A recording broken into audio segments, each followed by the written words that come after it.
الملعب ممكن يكون فول، ممكن تشوف زاوية واحدة فيها الجمهور.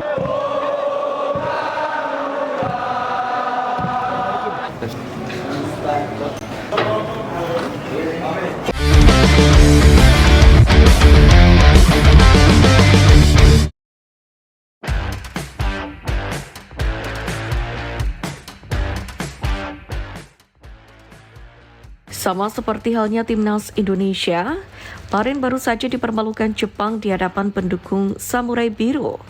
Dalam pertandingan ini, sebenarnya Jepang sempat kesulitan untuk membongkar pertahanan Bahrain selama babak kedua berjalan 10 menit. Bahrain pun juga sedikit agresif dalam mengawal Jepang. Jepang kemudian memecah kebuntuan di menit ke-66, di mana Daichi Kamada merobek gawang Bahrain setelah memanfaatkan serangan balik cepat. 1-0 pun Jepang memimpin. Bahrain sendiri mencoba memberi perlawanan dengan permainan cepat. Bahkan beberapa peluang pun sempat didapat, namun akhirnya gagal berbuah gol. Dengan ambisi tak mau kehilangan poin, Bahrain pun juga sangat berani menerapkan garis pertahanan yang tinggi. Namun demikian, Jepang sepertinya masih terlalu perkasa. Pada akhirnya Samurai Biru memperbesar keunggulan menjadi 2-0 di menit ke-87, di mana Kubo merobek gawang Bahrain dari sudut yang sangat sempit dengan mengarahkan bola ke tiang dekat. Skor pun bertahan hingga peluit panjang berbunyi. Mendapatkan hasil buruk di negeri Sakura, timnas Bahrain pun diketahui langsung bergegas terbang ke Indonesia. Hal ini diketahui dari akun Instagram @bahrain. Dengan keterangan skuad mereka berambisi untuk membuka halaman baru.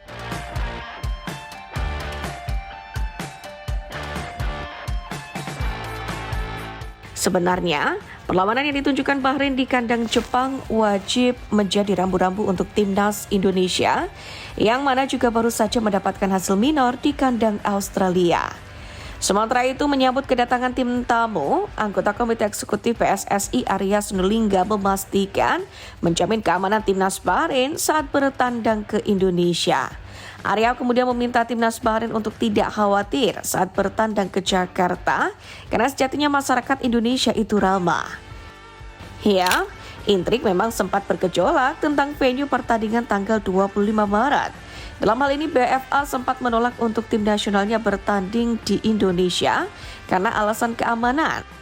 Namun pada akhirnya, keengganan itu berhasil disingkirkan karena PSSI berhasil meyakinkan AFC dan juga FIFA terkait keamanan timnas Bahrain di Indonesia. Meski begitu, pemain unggulan timnas Bahrain Mohamed Marhoun menyadari bahwa mereka akan menghadapi laga tandang yang cukup menantang saat melawan skuad Garuda. Ditambah lagi, laga akan digelar di SUGBK, yang mana dipastikan dukungan akan full mengalir ke pasukan merah putih. Teror Chan selama 90 menit pun dipastikan akan menghantui Mohamed Marhoun dan kawan-kawan. Keadaan ini pun kemudian diperburuk lantaran PSSI melalui Direktur Utama PT Garuda Sepak Bola Indonesia atau GSI, yakni Marshal Masita, mengkonfirmasi bahwasanya slot 3.000 tiket penonton timnas Bahrain tak ada yang membeli. Kebetulan slot kita tiket untuk mereka 3.000, tapi sampai dengan hari H mereka tidak ambil sama sekali. Demikianlah kata Marshal. Sementara itu, untuk mengantisipasi kerugian, PSSI kemudian mengalihkan 3.000 tiket itu untuk pendukung umum dan tuan rumah. Tiket itu pun kemudian langsung habis dalam beberapa jam saja. Dengan demikian, timnas Bahrain akan berjuang sendirian di SUGBK.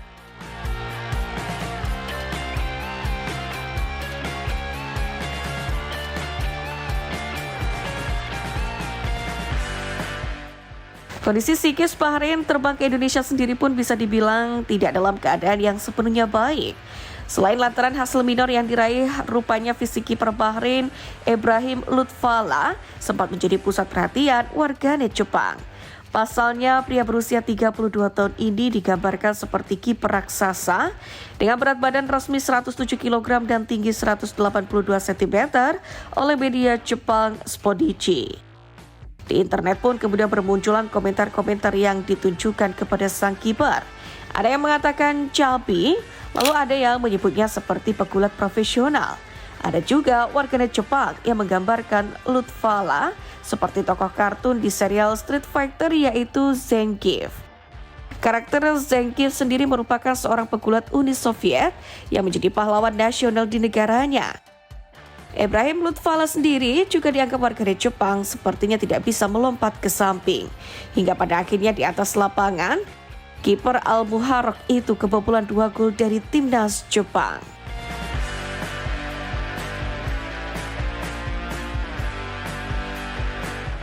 Kendati demikian, timnas Indonesia tentu haram hukumnya untuk meremehkan kekuatan Bahrain. Apalagi terbukti mereka sempat membuat Jepang kerepotan. Untuk itulah pelatih timnas Indonesia Patrick Kluivert langsung fokus menatap laga kontra Bahrain. Pasalnya, kekalahan telak atas Australia kini membuat Patrick menjadi under pressure. Makin banyak yang meragukan kinerjanya memimpin pasukan Garuda. Kemenangan pun menjadi harga mati untuk Patrick Kluivert. Jika tidak, maka arsitek asal Belanda itu bisa saja mesti siap-siap menanggung konsekuensi terburuknya.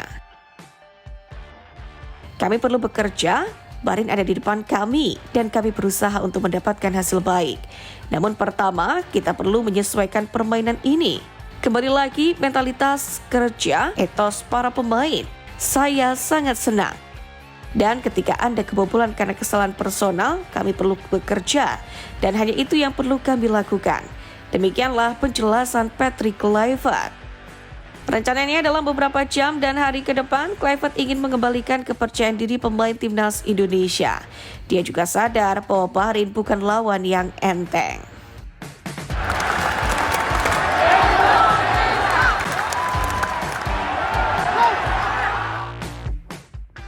Di tengah ketegangan situasi persiapan melawan Bahrain, terselip kabar baik untuk timnas Indonesia, di mana skuad Merah Putih nyatanya masih memiliki peluang untuk bisa lolos ke Piala Dunia 2026, baik secara langsung maupun melalui jalur kualifikasi tambahan usai menerima kekalahan dari Australia.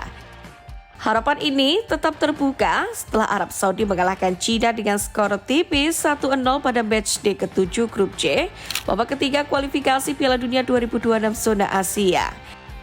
Seperti yang kita ketahui, Jepang telah mengamankan satu tempat di posisi 2 besar dengan torehan 19 poin, menjadikannya tak terkejar oleh tim lain di grup ini. Dengan 3 pertandingan tersisa, maka hanya tersisa 1 slot lagi yang bisa diperebutkan oleh 5 tim termasuk timnas Indonesia. Sebagai informasi, untuk bisa menempati posisi 2 besar, timnas Indonesia wajib memenangkan 3 pertandingan terakhirnya melawan Bahrain pada 25 Maret, China 5 Juni, dan Jepang 10 Juni. Dari ketiga laga ini, Jepang tentu menjadi lawan yang paling berat. Namun ada kemungkinan Jepang pun menurunkan skuad lapis kedua, mengingat mereka telah memastikan diri di Piala Dunia 2026. Jika skenario ini terjadi, maka peluang Merah Putih untuk meraih kemenangan pun bisa meningkat. Apabila timnas Indonesia mampu meraih 3 kemenangan beruntun, maka total poin mereka akan mencapai 15. Namun demikian, kelolosan tetap bergantung pada hasil yang diraih oleh pesaing utama, yakni Australia dan Arab Saudi.